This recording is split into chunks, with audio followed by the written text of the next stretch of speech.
Just when you thought the internet couldn't get any weirder, we've officially entered the Goo Goo Gaga era. If you've seen a high-pitched baby voice paired with a low-resolution, nightmare-fuel Santa Claus, you're not alone. It's creepy, it's loud, and it makes absolutely zero sense, which is exactly why it's blowing up in the United States right now. Today, we're diving straight into the Uncanny Valley to explain the Goo Goo Gaga Santa meme and why people are calling it the first true brain rot of 2026. To understand this meme, we need to look at where it came from.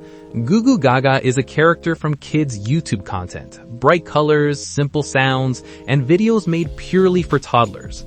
Originally, it was completely harmless, but as the internet does with anything innocent, people started twisting it. Creators began taking the Goo Goo Gaga audio and pairing it with bizarre, AI-generated, or heavily distorted videos of Santa Claus. The result feels like a digital fever dream, and for some reason, people can't stop watching. So why is this hitting so hard with American audiences? The answer is the Uncanny Valley effect. There is something deeply unsettling about a baby's voice coming from a distorted, half-animated Santa. In 2026, meme culture has shifted. We're moving away from clean aesthetic memes and straight into intentionally disturbing ones. This is ironic humor. We're not laughing because it's clever, we're laughing because it's so absurd that your brain doesn't know how else to react.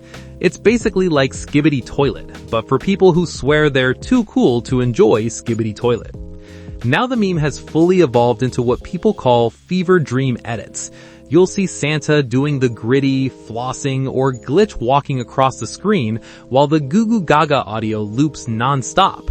Some creators have even started making fake lore, claiming Goo Goo Gaga is a secret god controlling Santa.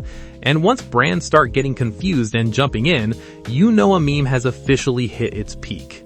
It's fast, it's loud, and it might just be the final boss of Christmas brain rot. So what do you think? Is Goo Goo Gaga Santa a massive win, or are we all just collectively losing our minds? After watching these clips for hours, my brain feels like absolute mush, but that's the internet. Let me know in the comments, is this meme funny or is it straight up terrifying? And if you want to stay ahead of the next weird trend before it floods your feed, hit that subscribe button. I'll see you in the next one, probably in my nightmares. Goo Goo Gaga.